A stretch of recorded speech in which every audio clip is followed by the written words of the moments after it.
A man is lying in the street in Los Angeles. He is bleeding from multiple wounds.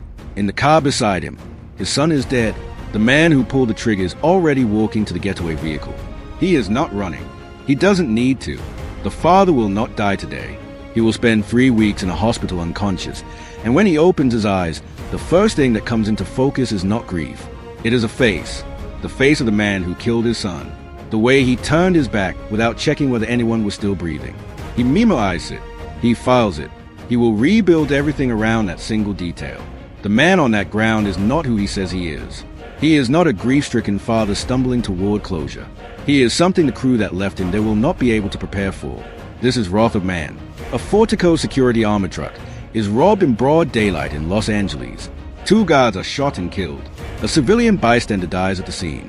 No arrests are made. The company absorbs the loss, fills the gaps, and keeps running. 5 months later, a man named Patrick Hill walks through the door. British. Quiet. References from London.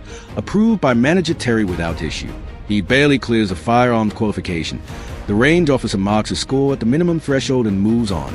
The crew's supervisor, Bullet, gives him a name, H.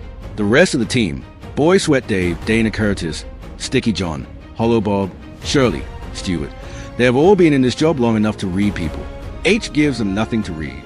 He doesn't make conversation. He doesn't joke on the truck. He moves through the crew room like he is cataloging something no one else can see. Sticky John was running HS route before the job reshuffle. He tries conversation. H gives him the minimum required and nothing beyond. H is assigned a daily route with Bullet and Dave.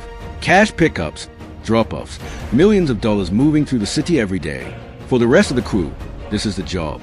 For H, it is access to every face in the building and at every stop. On a routine drop-off, $2.5 million in cash. The call comes through the walkie-talkie. Armed men have Bullet. Dave and H are told to comply or their trainer dies. H tells Dave to be calm. Put the money down. Follow every instruction. Dave does. H moved to the rear door. He has already identified where each man is standing. When the first robber steps out of cover, H moves.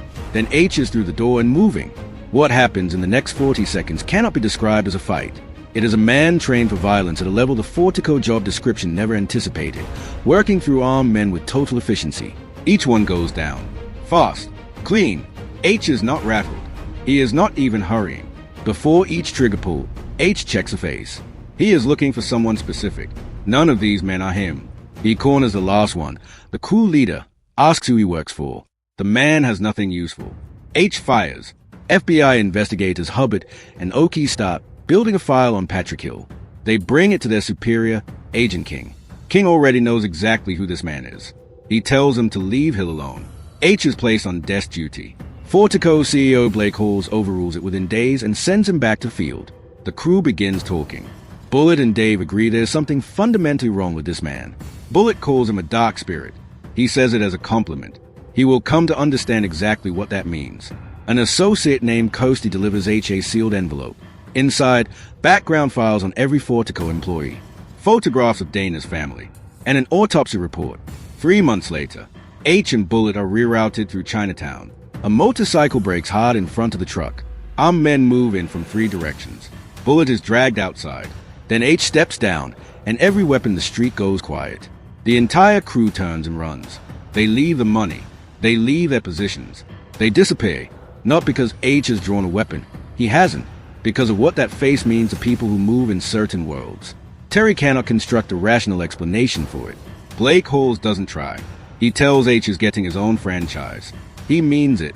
That night, H is inside Dana Curtis's apartment before she opens her eyes. He has found a large amount of cash she cannot account for. He fires into the wall to indicate that available conversation time has shortened considerably. She admits she skimmed money off a liquor store pickup months back. H places photographs of her parents face up on the table. He tells her what happens if any part of that story is not complete. More recaps like this are on the channel. We go back 5 months before H walked through Fortico's door, before Chinatown, before the FBI questions, before the envelope from Coasty, back to the day of the very first robbery. Before it begins, H is with his son Dougie, who is visiting from England. It is supposed to be a good day. Mike calls. Mike is H's connection, the same Mike who later leads a crew that run from H in Chinatown. He needs one thing, eyes on the armored trucks route. Tell us which way it goes. You don't have to get involved. H takes a position. He parks near the docks, leaves Dougie in the car, and goes to get food. He does not see the second crew arriving from the other direction. Another team. Same truck. Same morning. They move first. The cement truck blocks the intersection. The guards out. Then one of the robbers scans a perimeter, and his eyes land on a civilian car parked close to the action. He sees who is in the passenger seat. H sees it from across the street. He is already running. The distance is not far. It might as well be a mile. He is screaming his son's name across a Los Angeles street, and it will not matter. He does not make it. Dougie is shot. H reaches a car and is hit multiple times and goes down into the street. He does not lose consciousness immediately. He stays awake long enough to see the face of the man who fired. The face, fixed in memory, and then the man turns his back and walks to the vehicle without looking back once. H holds that image. Then he is gone. 3 weeks of darkness. H opens his eyes in a hospital. His wife Jane is already there. She tells him their son is dead. Then she tells him she is leaving. She blames him for Dougie's death. H does not argue. There is nothing to argue. Agent King arrives separately. King has known about this man for 25 years. His real name is Mason Hargreaves. Not Patrick Hill. Not a guard. A crime lord. King places a list on the bed, every known armor truck crew currently operating in Los Angeles. He agrees to look the other way while Hargreaves moves through them. King wants them all removed. Hargreaves wants one specific man. Hargreaves and his men, Mike, Brendan, and Moggy, work through the list with no mercy and no delay. Every crew on it gets it. Safe houses raided. Men interrogated under conditions that produce answers. One location yields $2.5 million in cash sitting inside a house. Wrong crew, wrong job. Every road runs cold. Not a single lead connects to Dougie's killer. Mike eventually says what none of them want to acknowledge. The crew that killed Dougie was never going to appear on any external list because they had someone inside Fortico. Someone who knew which truck, which route, which day. That is the only explanation for why every other door leads nowhere. Hargreaves agrees. He tells Mike he is going back to London. He goes to Fortico's hiring office instead. He becomes Patrick Hill. He clears the minimum qualification. By design. He takes the job. He watches every person in that building, every schedule, every habit, every face. And when Mike's crew ran the Chinatown ambush, they didn't know Hargreaves had gone undercover. The moment Mike stepped out and saw that face in a Fortico uniform, he gave the abort order and cleared the street. We go back further. Before the first robbery. Before Dougie. Before any of it. 6 men who served together in Afghanistan are sitting in a room in America, having come home to nothing useful. The country did not receive them well. The work that pays does not exist. The patience is gone. Jackson was their sergeant. He is the first to name the thing they have all been rotating around. That they are going to become thieves. Nobody argues. They are trained, disciplined, and have skills worth an enormous amount to the right application. Their first score comes through Carlos, who has been working private security for a wealthy client after his discharge. They robbed the client. A few $100,000. Clean, fast, no complications. It proves what they already knew. They moved to something larger. Jackson has a connection, a guard currently employed at Fortico Security who served under him in Afghanistan. That man becomes the inside source. Routes, schedules, camera blind spots, shift rotations, everything needed to take an armored truck cleanly.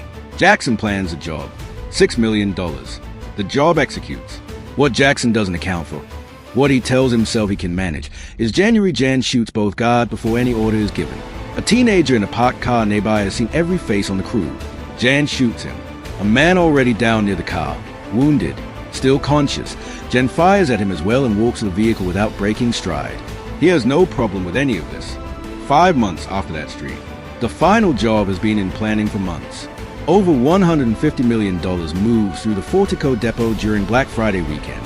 Jackson's inside man has been in position the entire time. That man is Bullet. Before the heist, Bullet gets H alone in the corridor. He tells H the truth. He is Jackson's inside man. He was part of the operation the day Dougie died. He is not asking forgiveness. He needs H to get the crew through the depot security because H carries the access Bullet cannot replicate alone. Bullet's weapon is pointed at H for the duration of the conversation. H agrees. Before the truck rolls, H places a phone inside one of the money bags. Bullet kills the security camera feeds. Jackson's crew boards H in Bullet's truck in full body armor. The operation begins. Fortico staff go to the floor. The vault access is cut open. Money starts moving. Then one guard reaches the alarm panel, and everything inside the building changes at once. Bullet crosses a corridor and kills Dana Curtis. He kills Boy Sweat Dave. Both of them had positioned to push back against the crew. Both had weapons and intent, and Bullet ends them with the same calm he applies to every other part of the job. H hears a shot somewhere deeper in the facility. He keeps moving. H works through the building. He overtakes a crew member, strips the body armor from him, looks at the face. Not the one he is looking for. He fires and moves to the next position. He is not fighting to survive this. He is surviving it in order to reach one specific man. Jackson takes a round, a graze from HS fire, deep enough to wound him but not enough to stop him. The crew gathers what cash remains, loads it onto quad bike stage in the underground tunnel access. SWAT is 8 minutes out. The police have no map for these tunnels. Jackson's crew is going to clear the perimeter before they arrive. In the tunnel, with Jackson wounded and every bag of money loaded, Jan turns on the others. He shoots Jackson. He shoots Bullet. He rides out alone with every bag. Police cover every known exit. This one is not known. In an apartment somewhere in the city, Jan sits with a money stack around him. It is quiet. He thinks the account is settled. Then a phone rings from inside one of the bags. H planted it. H already has the address. H throws the autopsy report onto the surface in front of him. Dougie was shot in the liver, the lungs, the spleen, then the heart. 4 wounds. In that order. Jan reads it. He looks at the photograph of Dougie. He recognizes a face on the ground, the man looking up at him from the asphalt outside the armor truck. H shoots him in the liver. Jan folds forward. H waits. He is not in a hurry. This is not rage. There is no heat in it. This is an exact process. The lung. Jan's breathing becomes audible. H watches. The spleen. Jan is no longer forming words. Then Jan remembers the ground. He remembers a face looking up at him from the asphalt, the man's hand reaching toward the car. He understands, in the last seconds available to him, exactly what this is and exactly what it cost. H lets that land. Then the heart. The money stays where it is. H doesn't take a single bag. He walks out. Agent King is outside. H tells him the task is done. King nods. The money will be recovered.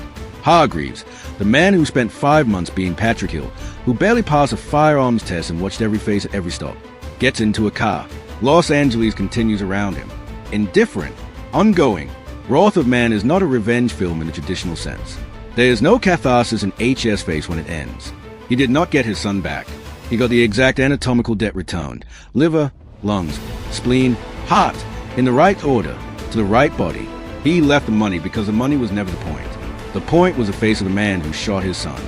Finding him and making sure he understood, in the last seconds he had, exactly what he had done and what it cost. If you like clean movie recaps like this, subscribe for more.